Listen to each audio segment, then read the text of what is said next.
Welcome, everyone. My name is Peter Young. I'm a member of the Committee 100, and I am the chair of the Asian American Career Ceilings Initiative that was started about almost 4 years ago now.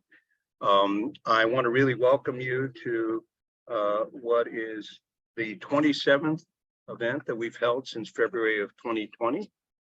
And this one is on Asian American career ceilings, corporate journeys, and ethnic differences. Before I start and introduce our speakers, I want to first talk about the overall program, but also, how you navigate through the Q&A sessions, et cetera, for this 1 hour event. This was started because there was a perception, Committee 100, which has two missions, one of which is how to help Chinese Americans in society to achieve, not be discriminated against, et cetera, how to vote, et cetera. And so this falls under the domestic mission, which is to help Chinese Americans, which we broaden this to Asian Americans because we feel that's important to do, to help identify, one, is there a problem? And the answer is yes. What are the causes? Are there differences by whether you're in academics or in corporate or nonprofit, so forth? Are there differences if you're female or male? But also, what are the kinds of solutions that are available to help all of you who are in different stages of your careers succeed and get to the top if that's what you want to do. So that's the whole purpose here. In this particular session, I'm very pleased to have three very successful people in corporate America, but three different ethnicities: Indian American, Japanese American, and Chinese American. And one of them happens to be a fellow Committee 100 member, Jenny Ming. Two things. One is we're going to go about an hour. There'll be about 30 to 40 minutes of fireside chat. And I have a list of questions that I'm going to ask the panelists to answer in whatever the order they wish. In terms of a Q&A, we're going to leave about 10 minutes at the end for people to ask questions. And the way you ask question is just type in your question in the chat box. The last is we have two upcoming events that I want to alert you to. One is on July 20th. We have never had one on this topic, which is what are the obstacles in academia? As it's a real issue whether there are issues with regard to whether Asian Americans succeed at universities in terms of getting rising through the ranks of academia. And there we have Gordon Chang, who's a professor at Stanford, Frank Wu, who's president of Queens College, and Guiyu Huang, who is president of Western Illinois University. All three happen to be Committee 100 members, but that's not why they were chosen. That will be on July 20th from 5 to 6 p.m. Eastern time. And the other one that's coming up on September 11th, we have Margaret Chin, who is the author of she's a professor at Hunter College, and she wrote a very interesting book with a very nice title called Stuck, which again, of course, is on this issue of Asian American career ceilings. So that invitation will go out in August. So with that, I'm just going to briefly introduce the names of our three and the titles of our three panelists, but then I'll ask them each to take 2 minutes and just talk about what they do and sort of how they got there. We have Raj Ratnakar. He is a Senior Vice President and Chief Strategy Officer of DuPont. He's had an incredible career in different companies, but he's been at DuPont for a number of years, and his job is to formulate and execute the strategy of DuPont in its transformation, which many of you are probably quite familiar with. We have Ken Tanji, who is Executive Vice President and Chief Financial Officer of Prudential Financial. He's a very successful career in finance and went to the same college that I do, but that wasn't the reason why he was, that's not why he was selected, but he overcame that handicap, right, Ken? All right. That's right. Despite that. And Jenny Ming, who is the CEO and coach mentor of ExCo Leadership, but she was formerly the CEO of Charlotte Russe and the co-founder and former president of Old Navy, which I suspect everyone has gone to Old Navy at some point. We clothed our son throughout his growing years only in Old Navy. So we're very grateful to Jenny. And she happens to be a Committee of 100 member. So with that, let me start. And if perhaps each of you, again, take 2 minutes, just say, what are you doing today? And a little bit about your career history. And we'll just arbitrarily, Ken, we'll start with you. Oh, okay, great. Thanks, Peter, and hello, everybody. So I'm Chief Financial Officer for Prudential. A little bit about Prudential. We have $4 trillion of insurance in force, protecting Americans and other people throughout the globe. We manage $1.4 trillion of investments for individuals and institutions, and we do that with 40,000 associates in 50 countries. I've been with Prudential for 35 years. That's kind of rare these days that someone stays that long. You know, people wonder I couldn't get a job elsewhere was probably the explanation for that. But I had the opportunity to hold various roles across our businesses and corporate areas, and I've been CFO for the last 5 years. Okay, Jenny, you're next. Oh wow! When I left college, I was a buyer, so I became a buyer within 4 years. And at that time, I also had 3 kids. I had all 3 kids under the age of 2. I'm sure all of you wonder how I did that. I had a little girl at 17 months, and then 17 months later, I had twins. And that was a time that actually the Gap called to see if I was interested in joining them as a merchandise manager. At that time, Gap was doing something very innovative in specialty retailing. Of course, when you have 3 kids under the age of 2, the last thing you want is a new job. But when the right opportunity called, I couldn't turn it down. And I joined them as a merchandise manager for activewear. I was able to grow the business double every year for 7 consecutive years. And I got a double promotion from a merchandise manager to be a divisional merchandise manager and a vice president title. I could say that was a turning point in my career. And then when they thought about starting a new division, which is mass and value, which became Old Navy, I was the first person they asked to join this new division. We started with 11 people, and it's probably the most successful startup. We were profitable from day one. And we won many accolades from, we were the first retailer to hit $1 billion in less than 4 years. We won many for store design, advertising, marketing. And, during that 5 years, they asked me if I was interested in being president, and I turned it down because things were going so well and I did not want to rock the boat. And they interviewed a lot of people during that year. And I was thinking, gosh, if someone else came in to be president, I would probably be very disappointed. So a year later, I told my boss, who's Mickey Drexler at that time, that I was interested. And he started laughing. He said, Jenny, it took you long enough to come and want this job. So I became the first president of Old Navy. So I was in Gap. I was in Old Navy for 13 years, 7 years as the president and 20 years at Gap Inc. And I was ready to move on. And, I joined, I did a lot of nonprofit, travel for pleasure for a change, and joined some boards. I got some, when I was told that I was leaving Gap Inc., I had a lot of inbound interest. So instead of joining a retail board, I joined Kaiser, which is the largest integrated healthcare system. I wanted to do something different and learn something from a different industry. And I also joined a private equity, which they bought Charlotte Russe for me to run as a CEO. I did that for 10 years.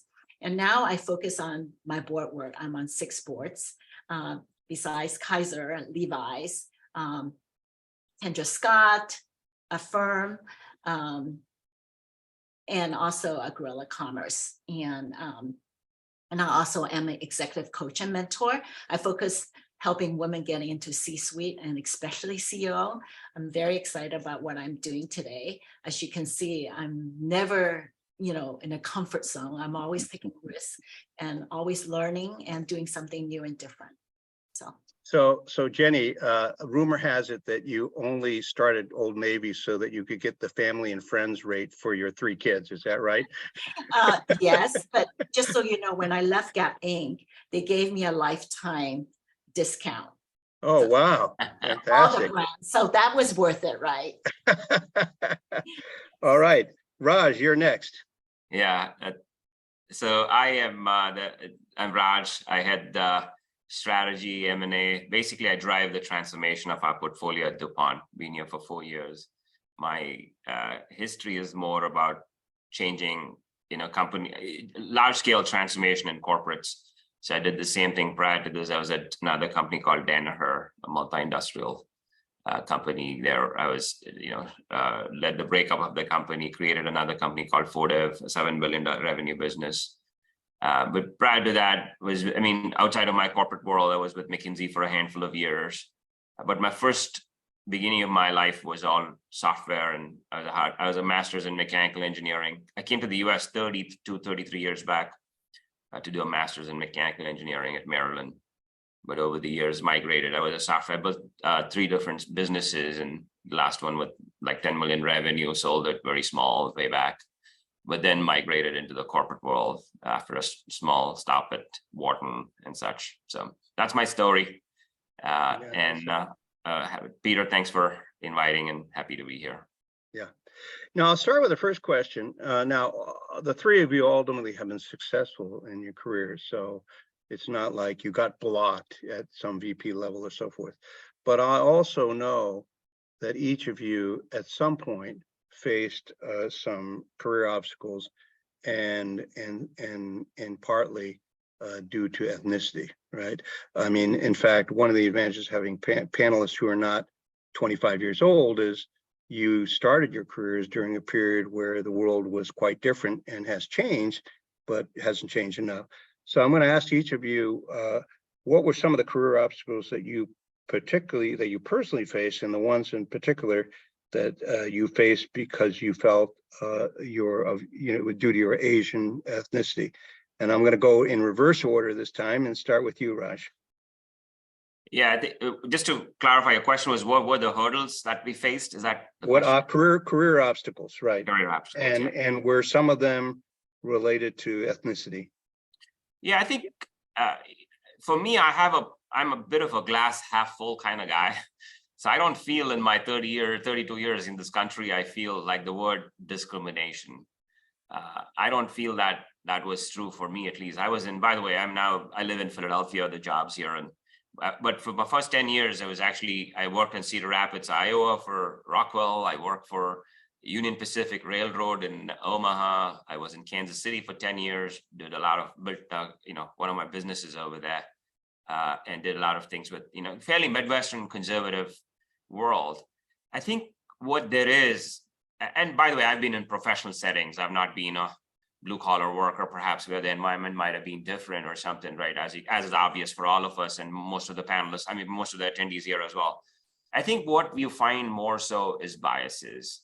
It may be unconscious biases. It may be just naturally people kind of feeling.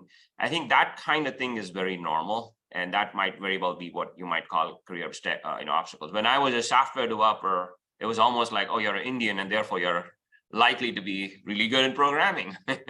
So now I'm in M&A, and if I do that, you don't see very many people driving large scale M&A transformations as being coming from Indian origin. They tend to be more Caucasian, people who went for undergrad at Yale and the likes, and you kind of wonder probably that's true for you, Peter, as well. And I think then people normally, I take that as an advantage. I like the underdog status. You think I'm, not as smart as you, that's okay. Sit down and we'll, eventually it becomes obvious who knows what.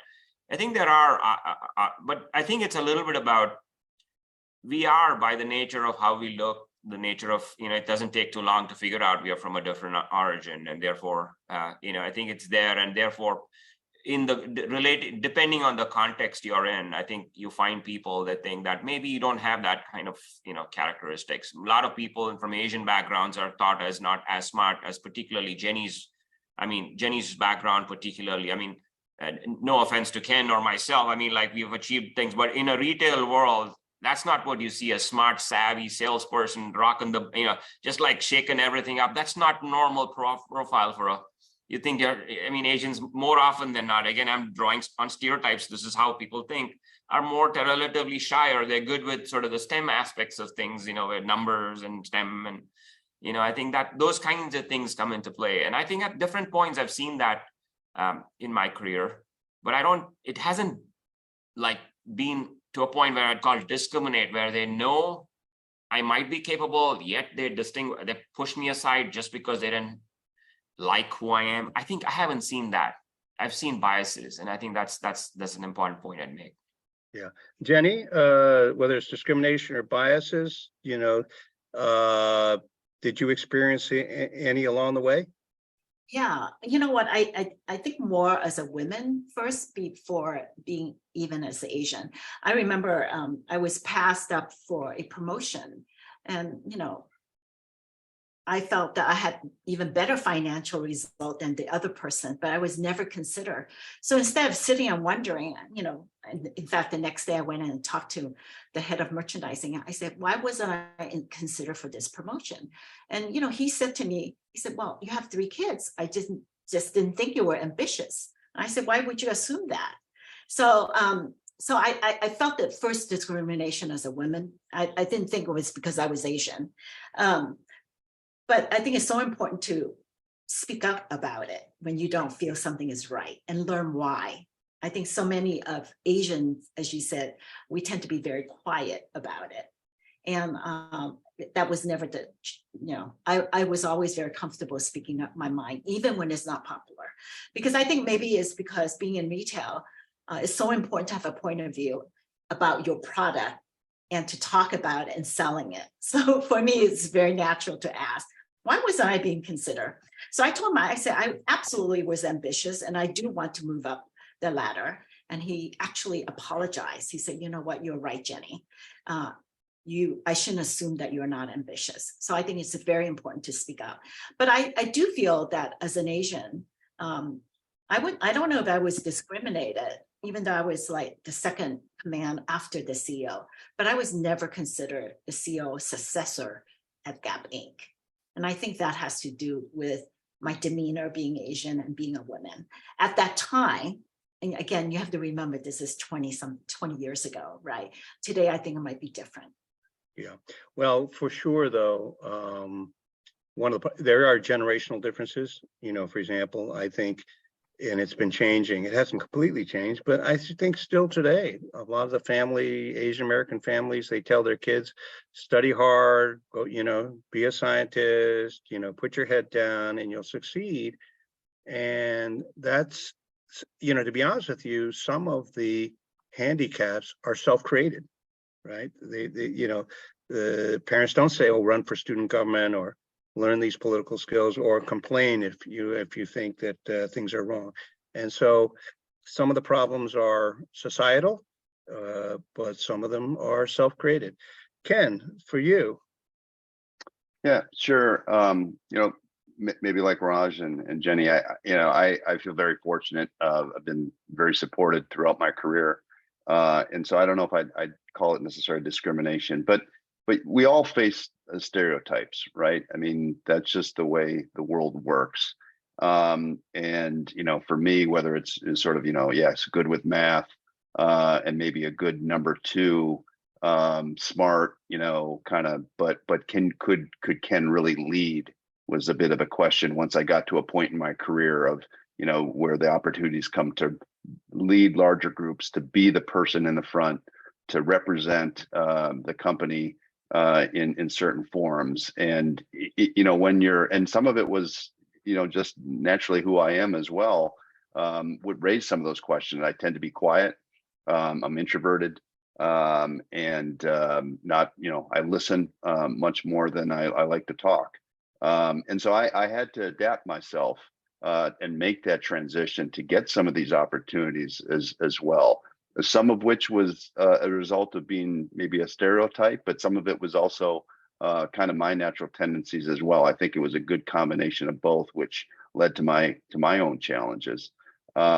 And so it's one, understanding what those stereotypes may be, but it's also understanding who you are and what you need to overcome for yourself in order to get some of the opportunities as well. So yeah, I think we all face these things. Yeah. Now, for all of you, of course, you're in 3 different industries, right? Very different: industrial, financial, retail. I think part of the question that people don't ask themselves is, are there differences in styles and obstacles by industry? And that clearly is the case, right? That for example, what Ken, you're saying, some industries listening actually gets you ahead. Others being very, extroverted and promoting yourself is the only way to succeed. I've been in investment banking, and I gotta tell you, if you're quiet and don't say anything, you're not getting anywhere. So do you see the same thing? Because I think the 3 of you are in 3 different industries, but also, a lot of people in different industries and so forth. And do you feel that there's some differences by industry in terms of what you have to do to succeed as an Asian American? I think sorry, go ahead, Jenny. No, you go. So I can tell you for a fact, I have been in different industries, right? So I was in tech doing software, very much a software person. I've been in, I was in telecom for a while. And then my last business I had built was in telecom. And then over the years, I've gravitated more towards, industrial and now chemicals as well. I do agree. I think it's very true. It also is a little dependent on the more people are exposed to people from Asian backgrounds, the more they're used to the differences and the nature of the perspectives, the thinking that different people bring. An example is tech, for example, right? If you get into software, the CEOs of Google, IBM, Microsoft, and there's probably more, Adobe. I mean, many of the leading companies are all Indians today, of Indian origin. So it's not those places, whatever ceiling was there, it's already long broken, right? I think even if you look at, and I think it's very rare, on the other hand, to see an Indian CEO in a very, very large retail. And it's, but most recently, Starbucks' CEO just became somebody of Indian origin.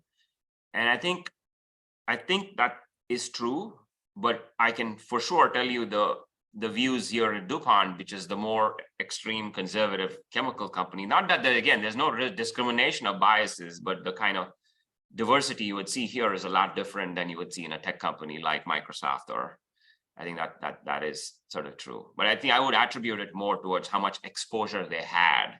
The more people, the software by definition, there was a shortage of talent. More people came from the outside, and therefore they saw more exposure.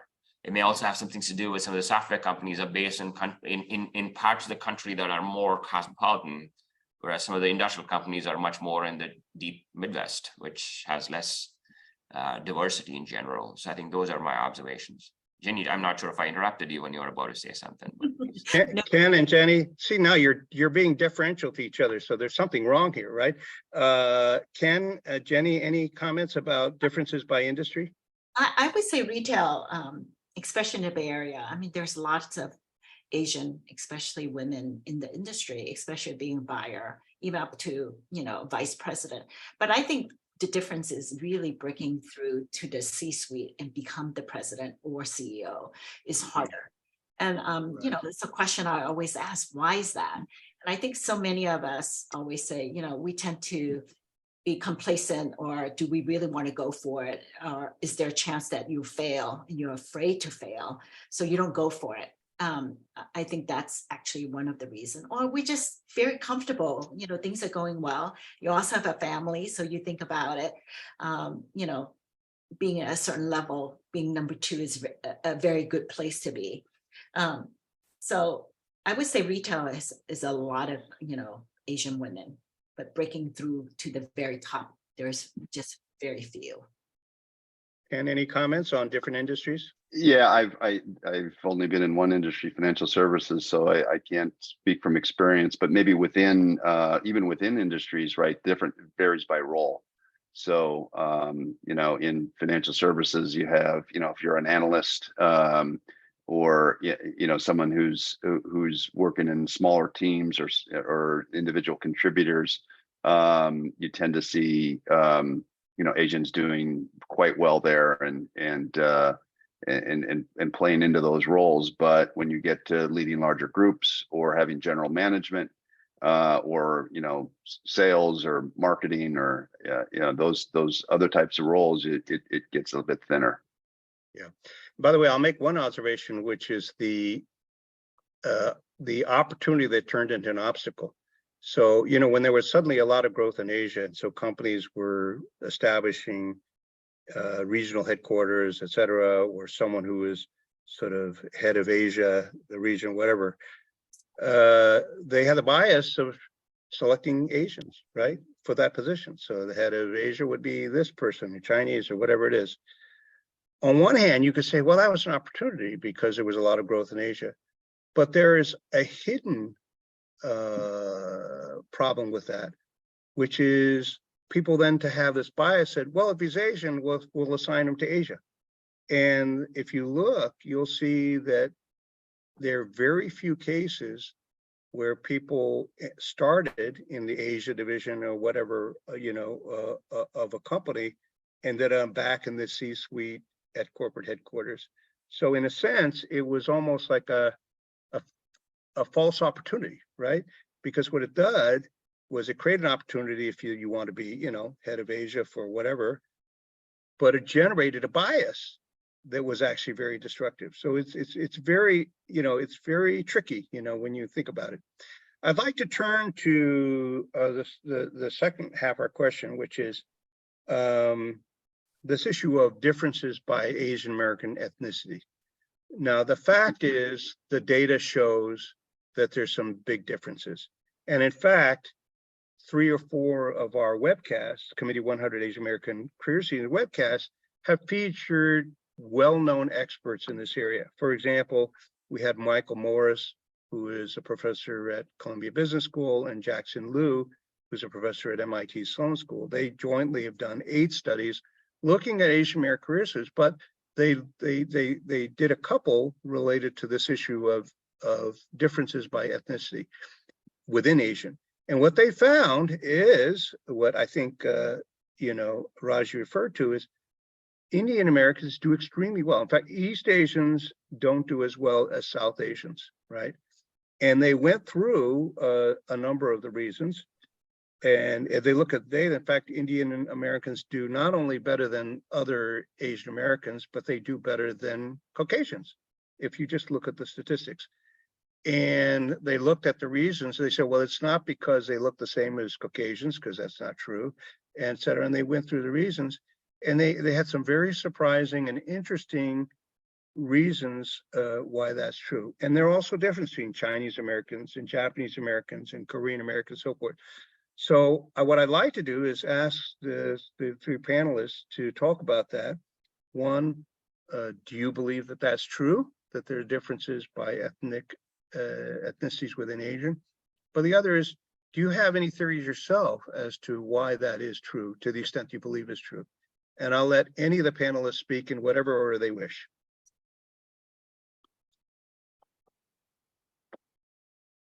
Maybe I'll go first because I have just a little bit to add here, because I hadn't experienced it too much or studied or thought about it. But it doesn't surprise me because the cultures are very different.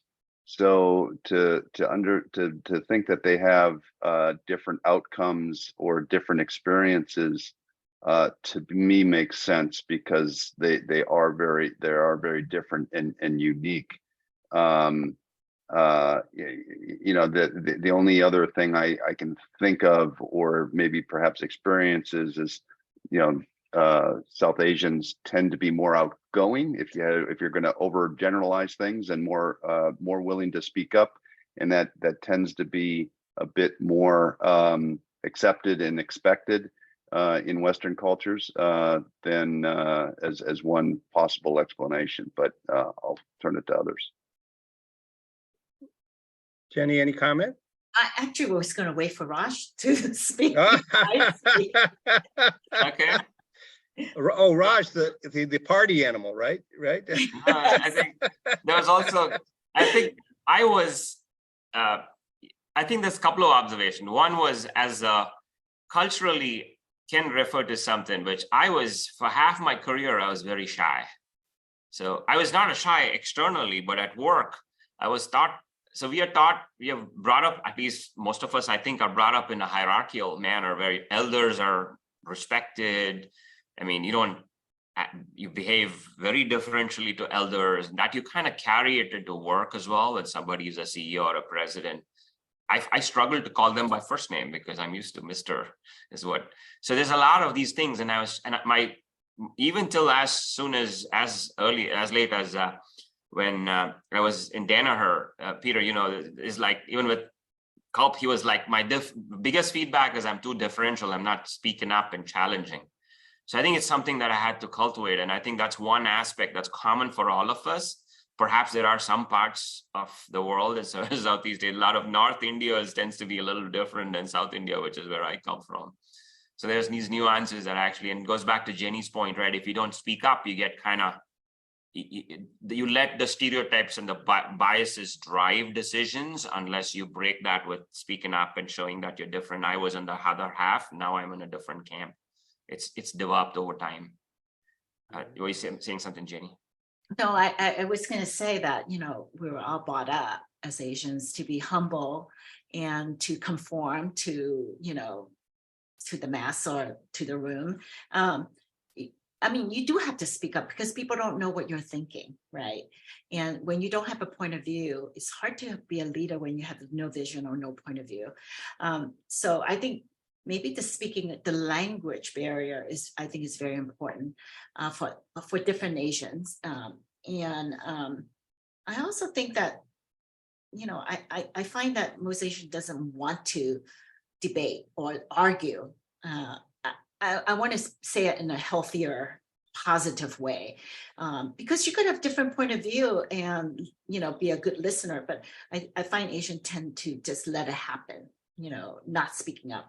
But I would say Southeast Asian tend to have a stronger point of view and not be afraid to speak up. And I think the language barrier they're stronger at. I'm generalizing probably more than anything, but I think, to be a leader, you do need to speak up and have a point of view to really lead a group. I think that's very important. I've had the great privilege of having some very good friends who become well-known CEOs of companies, whether it's Ajay Banga, who is the CEO of MasterCard and is now the head of the World Bank, Raj Gupta, who is the CEO of Roman Haas, so forth. So I've been very privileged to know some people who are Indian American and so forth. And what they've said, which is also what the research shows, is there are at least two reasons that distinguish Indian Americans over, East Asian and so forth. One is they're more likely to want to work as a group. I know Chinese families, they're very loyal to their families, but they're less likely to gather as a group to try to solve a problem or get ahead and so forth. Whereas Indian Americans, it's more common for them to, gather as a group to try to help, right? The other is mentorship. And I think, Jenny, you probably know this quite well because that's one of the things you talk about, which is you have to have a mentor. And you had mentors, and I suspect all three of you had mentors. And there's a greater tendency for Indian Americans to see that as an essential part of their success, whether the person is Indian American or not Indian American, right? But more part of the culture of doing that. And it's less so, if you're talking about, Korean Americans or Japanese or Chinese Americans. I think a good proxy for that is what's happening in terms of members of Congress by ethnicity.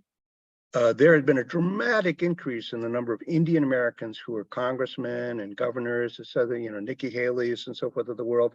Vice president. And the vice president, who's half, half. Yeah, I, it's really sad because it seems like whenever someone is half Asian, half the other, the Asian part becomes like a footnote, right? I mean, one of the greatest golf players in the world was half Asian, right? But apparently people ignore that. But I think what happened is about 5 or 6 years ago, and you can read articles about this, the Indian American community said, we need more representation and we need more people voting. So they got together as a group. They formed some groups to raise the money, to identify candidates, and really pushed hard. And it was an explicit effort, but it was a group effort. Whereas I think you won't find that among, Japanese Americans, for example, at that level. And the results are today, think of how many Indian Americans are congressmen, for example, so forth. So at least there are two, and I'd like your reaction whether the data seems to suggest that, but maybe in the world where data doesn't really tell the truth. Does that ring, the thing about one working together and the other is mentorship? Does that ring true to you as panelists in your own experiences? Yeah, I would agree with you.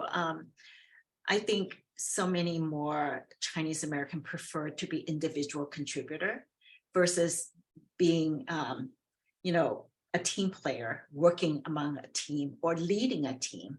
Again, I'm generalizing. I think mentorship is very important at any level, because I think it really helps you to have someone sponsoring you, helping you through as a thought partner. All of that, I think, could only be positive toward your career.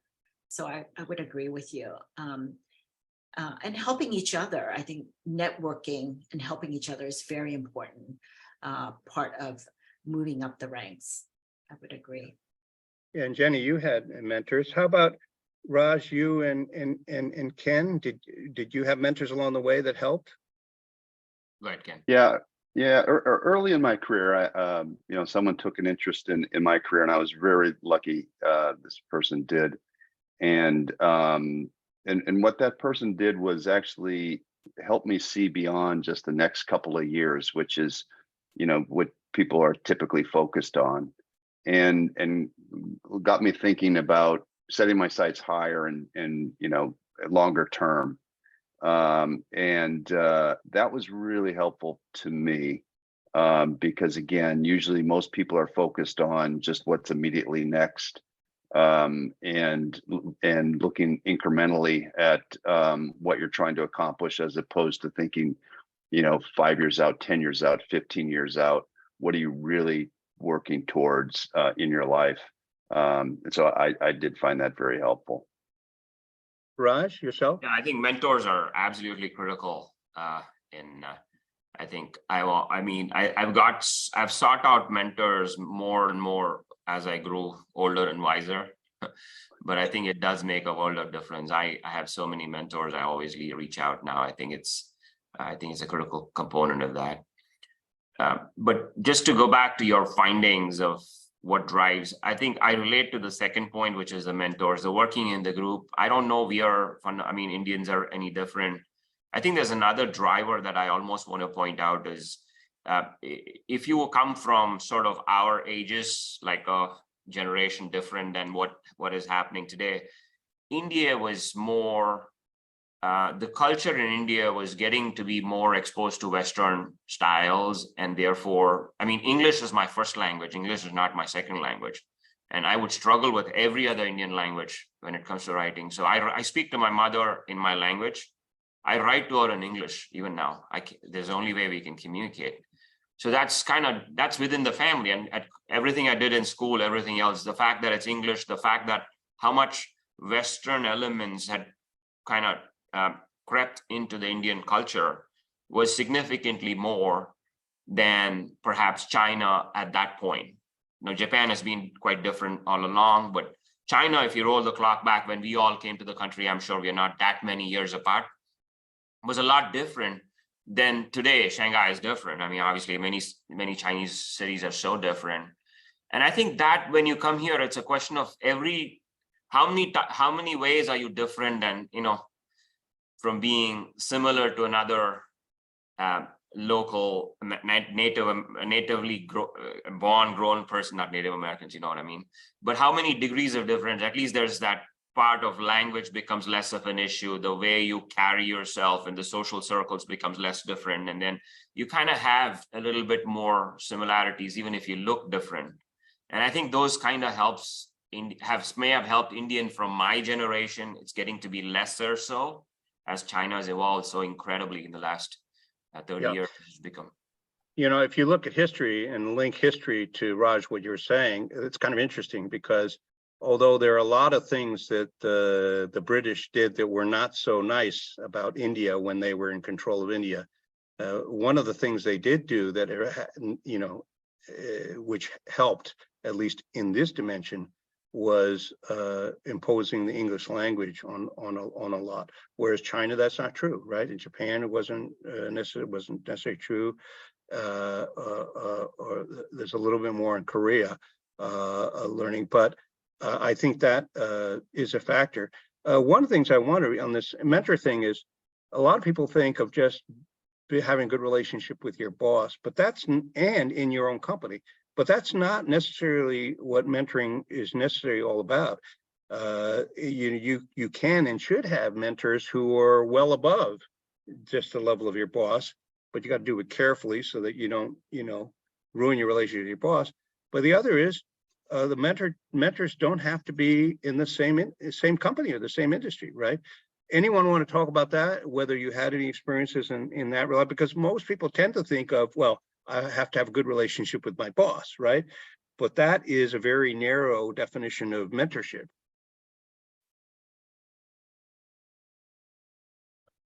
Any comments? My mentors have been mostly outside. It's very hard. I mean, my bosses have been mentors, no doubt. I've had varying degrees of relationships and learned a lot from the boss. But that tends to be a little bit more of it's harder to be, when you're with a mentor, oftentimes you're much more open and talking about all the things that are going wrong. Of course, I've had mentors who are my bosses, but I get a lot more when I reach out to people who are, I mean, Raj Gupta, one name you mentioned, as you know, Peter, he's a huge mentor of mine. He and I have never worked together. I just reached out to him because I heard how wonderful he was. I cold called him actually and just told him who I was and how much I'd learned about him. I just wanted to meet him. And then he invited me for lunch. And then from there on, he's been a mentor.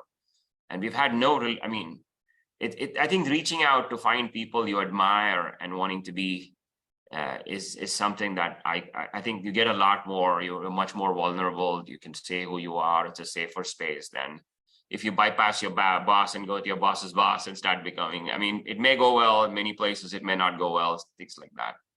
Yeah. By the way, Raj Gupta has been a friend of mine for 30 years, and I totally agree with you. He is such a wonderful person, and he's a very giving person, regardless of whether he thinks he's going to get anything back. He just believes in good people and so forth. Ken and Jenny, mentorship above I was going to say, to the side.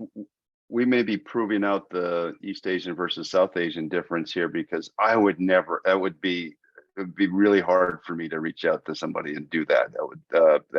I would find that just difficult, and not for any good reason. I probably shouldn't, but and so I would encourage everybody not to be, but it hasn't been my experience. I have, most of my mentors have been people that I've worked with, and sort of had a natural reason to be interacting with.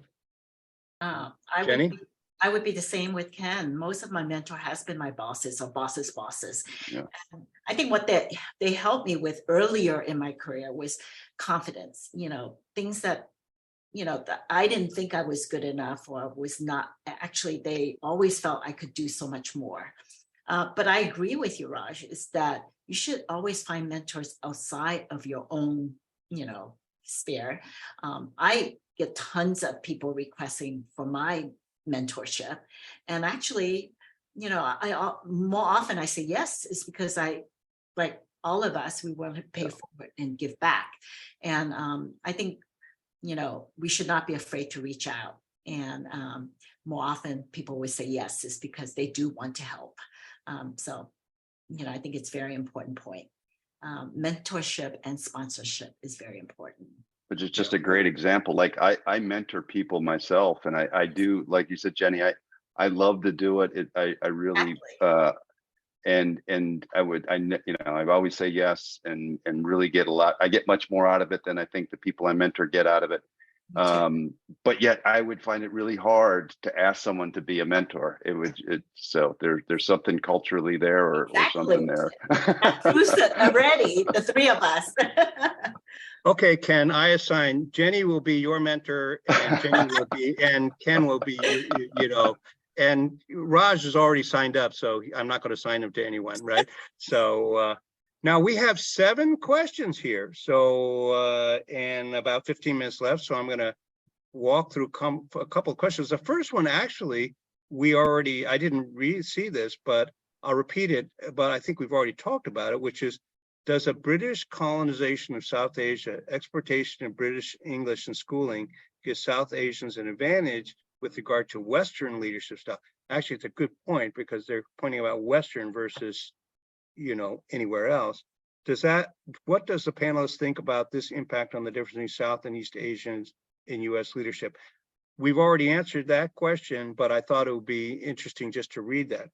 The second one says, did any of the panelists do certain things differently to intentionally buck the stereotypes projected onto them, or have some advice?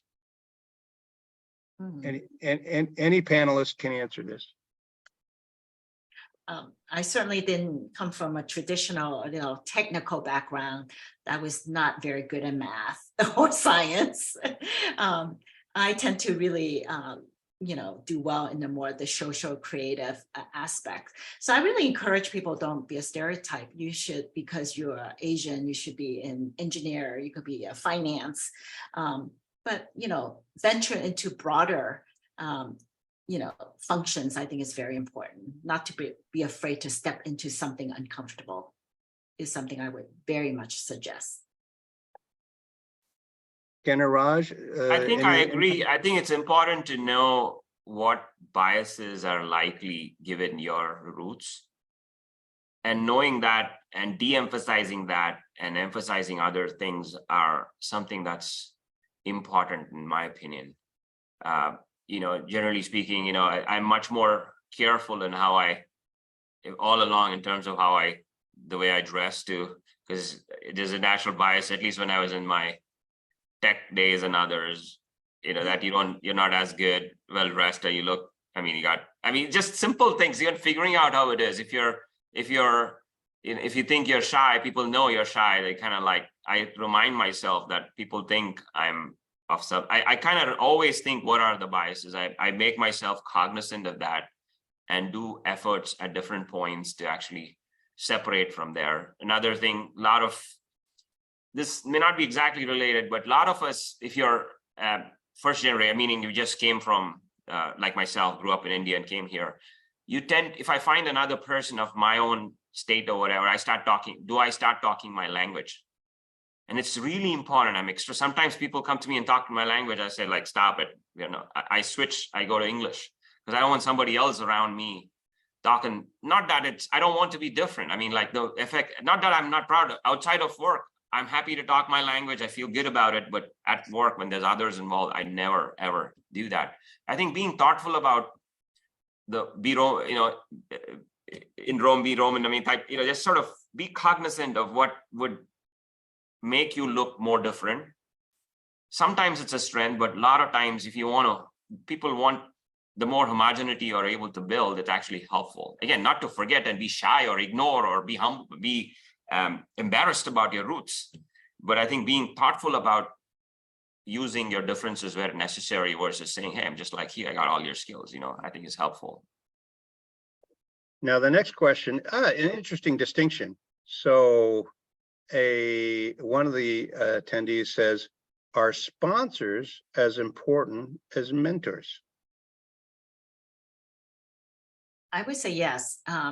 Sponsor is someone that really is within the company sponsoring you for, certain position, for certain programs, suggestions, really looking out for you. While mentors can be outside of your organization, that's giving you maybe advice, be a sounding board, or like you say, Raj said, really be able to talk about anything and everything. I do feel that you probably could use both a sponsor and a mentor, but if I have to pick one, I would say mentor is more important than a sponsor. Yeah, and I think of, official sponsors are hard. It's a unique situation. There are sponsors, they may not, walk around with a label of a sponsor, but if someone's saying, this person is really good for that, you should, give them the opportunity. Those are, that to me, that there's plenty of people out there that you want to have doing that. And those are sponsors, but they may not be going around with a label called sponsor. But you want to have a lot of people advocating for you, I think would be my best way to describe it. Yeah, and a mentor can be a sponsor at the same time, but there's a big difference because a sponsor is helping you to go up and a mentor is giving you good advice and may or may not be a sponsor, right? I think that's the distinction. Raj, any comments on the sponsor versus mentor? No, I'm not that familiar with the sponsor. I struggle with the distinction. I'm more familiar with the mentor concept and not a sponsor. Now, here is an interesting question that I have never seen before. So, to the panelists, did you ever intentionally, away from your natural personality, adopt habits or expressions or, I guess, activities such as football watching, political views, personal or family hobbies, or non-Asian colleagues, or for the purpose of advancing or fitting in, and did it help? This is an interesting question, because I had a friend who just was an immigrant. He didn't know anything about football, but he said, I got to learn about football because I got to be able to talk about football with my colleagues, for the specific purpose. So I remember talking about it and I said, well, you better make sure you really know, because you might just become silly if you say some stupid stuff, right? But anyway, any comments on that? It's an interesting question, right? And the risk, of course, is that you look fake, right? I mean, unless you really are interested in a certain topic, I can't imagine trying to fit in and, I think you have to be your authentic, real self. Mm-hmm. Not something that is what people expect of you. Mm-hmm. So no, I've never done that myself. But do you know of people who've done that? No, not really. No. Maybe they did, I did not know, but I can't imagine. I think picking up hobbies, I fully agree. I've never done that. I've never sort of just for the sake of, fitting in. But I think habits, if you define that a little broader expression, sort of that goes back to the comments I made right earlier, knowing my stereotypes and how I might adjust that a little differently, be more conscious and index a little differently. I've made choices like that, and I do that along at different points in my career. My style of how I carry. How do I break the stereotypes so I don't look like those kinds of natural day-to-day stuff are definitely things I've made adjustments. Yeah.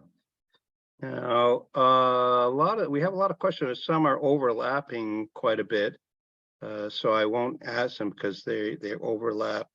I have one question, which I know we agreed that I was going to tell you what questions I was going to ask in advance, but now I'm going to violate my promise to you. Now, we know that Jenny has 3 kids, right? I don't know, Raj, whether you have kids, and Ken, you have 2? Ken, do you? Yes, I have 4. Oh, you have 4. Okay, so now this question is legitimate for all of you. Think of this question about success as Asian Americans in this society and reflect on your children. One, what kind of advice and what kind of guidance have you given them, and how is it different from what your parents were doing? That's certainly in my case, having an old-fashioned Chinese American father born in 1920 was pretty tough, right? It was study hard and go to MIT and all the rest of the world you'll be successful, right? And that was tough. How my wife and I raised our son is quite different in a different world, but also with a different philosophy. So for each of you, tell us a little bit about how you, as parents, what kind of guidance and advice have you given your children? And then what seems to be the outcome? Because I think all of you are old enough so your kids are not 3 years old, so probably they're embarked on some kind of career. Ken, you want to go first? Yeah, he has 4 of them, so he gets the. You know, so I'm picking on the introvert, right? yeah. The you know, if you think about the Japanese culture, it's very conforming, right? So when my father came from Japan to the U.S. And married my mother. My mother's was American, grew up in Pennsylvania, but it was Scottish, and we grew up in Minnesota. So that's how unique my experience is. But where in Minnesota, there's not many Japanese, and his philosophy was there as Japanese would, is you're American, you're in the Midwest, you'll grow up as a Midwestern American. And that's how I was raised. Having said that, we were very proud of our Japanese heritage, and also ingrained to us that there's good in everybody. You just have to find it. And those are the things I've tried to pass along to my children. I didn't grow up with a lot of Japanese culture. Again, it wasn't my father. Was his belief was to raise us up as Midwestern Americans, and that's the way we were raised. And actually, when I became CFO of Prudential's International Group, and we have a big business in Japan, I was a big disappointment to all the Japanese when Ken Tanji showed up, and there wasn't very much Japanese, but a lot of Minnesotan in that person. So I had that unique experience as well. But the point is I learned to relate to a whole lot of people, and to respect people and find the good in them. And I like to believe that's how I've try to teach my children as well. By the way, Ken, my wife is not Asian, but she grew up in Japan, and her first language is Japanese. She's a very successful academic, a judge. She's the chairman of MasterCard. She's very successful, but there's kind of a dilemma because she speaks fluent Japanese. And I'm not Japanese, but I could be mistaken for Japanese. And so I end up with a terrible, terrible situation. So we went to Japan on vacation for 10 days. We go to a restaurant, and of course she orders all these things in Japanese, these special things that only Japanese know, right? That's not on the menu, for. And I told my wife, you really put me in a bad position, because I took 2 years of Japanese in high school, and I speak about the same as a 4-year-old, right? And so I said, you put me in a dilemma, because if I say something, I have choice. I can either say nothing, in which case the waiters all say, this guy, his wife is Western and she speaks, and this guy is such an asshole, right? He's so arrogant, right? Or I can say something to say, we feel really sorry for this wife. She's married to a mentally retarded Japanese. So that's my choice. It's a dilemma. So either way, they're disappointed, right?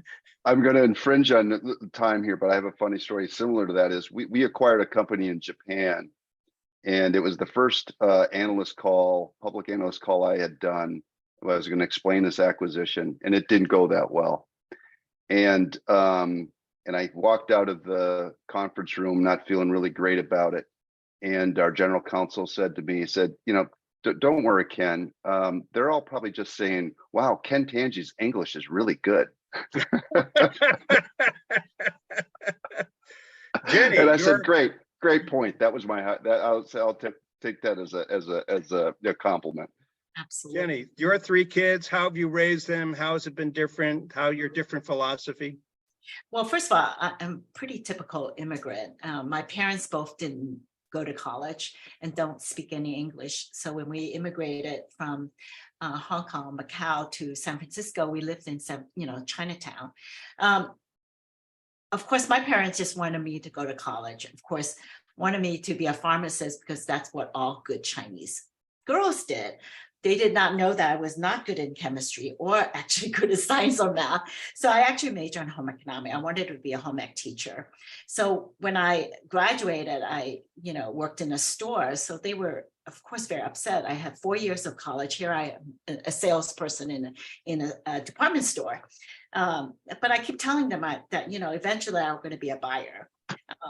So when I finally became actually the president of Old Navy, I told my boss this story. And, we were opening this big store in San Francisco and my mother was going to come in. So I told my boss, my mother is coming in. She said, well, I'm going to tell her how successful you are. So she comes in and my boss said, your daughter is in charge of all of this. So my mother thought I was in charge of the store. And no, she said, no, not the store, everything. And my mom kept nodding. And I finally said, Mickey, she's just really happy that I'm head of this store already. So everything else is okay. So I finally gave a Chinese newspaper interview because I wanted my mom to be able to read it. So how I really raise my kids is really much more American with a little bit of Chinese heritage. My kids actually want to be Chinese more than being American. They appreciate the Chinese. In fact, they think I was too much American and wanted me to have more Chinese tradition. So in fact, I'm very proud that they are. They are not very traditional in that sense. My son actually we have a vineyard and he actually has a master in viticulture and runs our vineyard up in Sonoma. And my two daughters, one is actually takes after me, but more in the fashion industry, but more creative. And my other daughter is also a merchant by trade. So I would say that I raised them to be good people, productive people, and really do something they love and passionate about. Not just a job, but something that they are proud of and that they love. To me, is probably the best thing you can have. But really balancing having a great family life, I really believe that. I'm more proud of being a mother than being a business person. And to me, that is very important. But you raised them to be successful in this country, but also with some Chinese heritage, right? Absolutely. Yeah. I think as I get older, I really appreciate my Chinese heritage even more. I think when you are a typical immigrant, you want to assimilate. So I was more proud to, speak better English and with little accent. Today, I would trade to speak more language with more accent than anything. Learn to appreciate it more as you grow older, hopefully a little wiser. Before we turn to Raj, just one comment. You were talking about how your kids love what they do, right? And I read a wonderful article last week where someone said, everyone talks about IQ and EQ, and that you have to have EQ, not just IQ, right? But they said, but no one talks about LQ. And the interviewer said, well, what's LQ? And that is, you have to love what you do. But if you have all three, you're very blessed and you're likely to do well. But you being smart is helpful. Being good with people is really helpful. But if you love what you do, that really propels you well. So it sounds like your three kids got the LQ as well, right? I like to think so. Raj, your two kids. Yeah, it's very similar experiences. It's just sort of, I think we've raised them to be more like, they're more Americans than they are. But at the same time, they're very respectful of our culture. I don't know they crave as much like Jenny's kids to be sort of Indian, but they're very proud. They're very close to our families. They love going back to India.